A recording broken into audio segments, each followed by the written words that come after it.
राधे राधे दोस्तों, आप सबका एक बार फिर से स्वागत है प्रभा द वर्ल्ड चैनल में। सभी को कार्तिक माह की हार्दिक शुभकामनाएं। भगवान विष्णु और माता तुलसी की कृपा आप सब पर सदा बनी रहे। आज हम कार्तिक माह के 5वें दिन की कथा का श्रवण करेंगे। के वचन सुनकर राजा पृथु ने कहा, हे मुने, आपने कार्तिक मास के महान फल का वर्णन किया है। आप कृपा करके इस परम पुनीत मास को सेवन करने की उत्तम विधि का भी वर्णन करें। नारद जी बोले, हे राजन, तुम भगवान विष्णु के अंश से उत्पन्न हो, अतः तुमसे कोई भी बात छिपी हुई नहीं है। तथापि मैं तुमको इस मास की सेवन विधि वर्णन करता हूँ। ये कि यह मन में संकल्प करके अश्विन मास के शुक्ल पक्ष की एकादशी से कार्तिक का सेवन प्रारंभ करे। प्राणी को चाहिए कि एक प्रहर रात्रि शेष रहते वह सैया को त्याग दे और जल का पात्र लेकर शौच के लिए निर्जन स्थान में चला जाए। यज्ञोपवीत को कान पर चढ़ाकर समतल पृथ्वी पर तिरुल बिछाकर शौच के लिए बैठे। प्रातः के समय उत्तर दिशा और सायंकाल को दक्षिण दिशा की ओर मुख करके बैठे।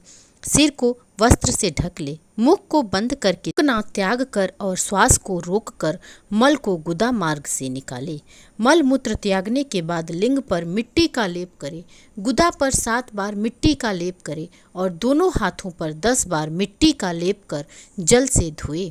यह उपरोक्त कथन गृहस्थ के लिए है। ब्रह्मचारी इससे दूनी, वानप्रस्थी त्युगनी और सन्यासी चौगनी क्रिया को करने से शुद्ध माना जाता है।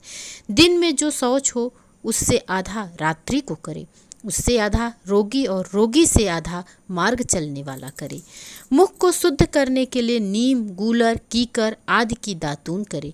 बिना मुख शुद्ध किए वेद मंत्र उच्चारण करने का कोई फल नहीं होता है। व्रत के दिन दातून न करे। प्रतिपदा, अमावस्या, नवमी, षष्ठी, सोमवार तथा सूर्य और चंद्र ग्रहण के दिन दातून करना वर्जित है। सदैव उत्तम वृक्ष की दातून करें। कभी फूल, कभी कटेरी, संभालू, कपाल, पीपल, बट, अरंड और गंधहीन वृक्षों की दातून का प्रयोग नहीं करना चाहिए। शौच दातून से निवृत्त होकर प्राणी को चाहिए कि स्नान करने के पश्चात वह मंदिर में जाए, भगवान विष्णु व भगवान शिव की पूजा के लिए फल, फूल, धूप, दीप आदि वस्तुएं ले जाए। वहां प्रथम भगवान का पूजन करे, भगवान की स्तुति करे और तब मन को स्थिर करके प्रभु के भजन गाए। वीणा, मृदंग, ताल आदि संगीत वाद्यों के साथ भगवान का भजन व कीर्तन करे। अपने मन को भगवान के चरणों में लगाकर मुख से हरि कीर्तन करता रहे।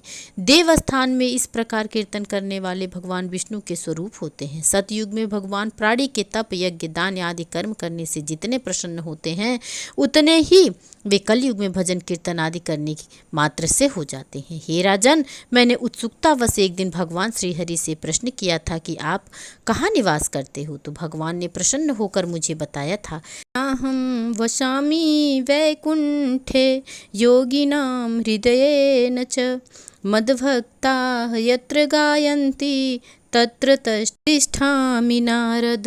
कली काल में बैकुंठ अथवा योगियों के हृदय में निवास न करके भक्ति, भजन और कीर्तन में ही रहता हूँ।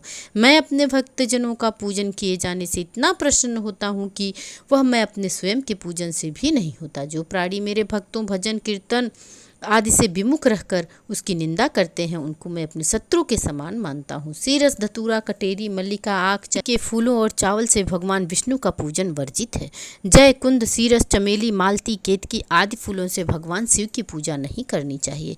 तुलसी दल से गणेश का पूजन नहीं करना चाहिए। दूब से दुर्गा और अगस्त के पुष्पों से सूर्य का पूजन करने वालों को लक्ष्मी प्राप्त नहीं होती।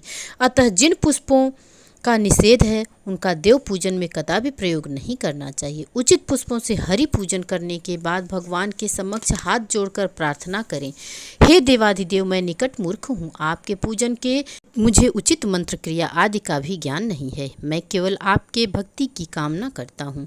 हे देव, आप मेरे पूजन को स्वीकार करें। इस प्रकार स्तुति करने के बाद प्राणी को परिक्रमा करनी चाहिए। उसके बाद दंडवत प्रणाम करे और भगवान से अपनी त्रुटियों के लिए क्षमा याचना करे। हे राजन, जो प्राणी इस प्रकार विधि विधान से विष्णु तथा शिव जी का पूजन कार्तिक मास में करता है, उसके समस्त पाप नष्ट हो जाते हैं। इस लोक में वह समस्त सुखों का भोग करता है, वैकुंठ को प्राप्त होता है। बोलिए तुलसी मैया की जय।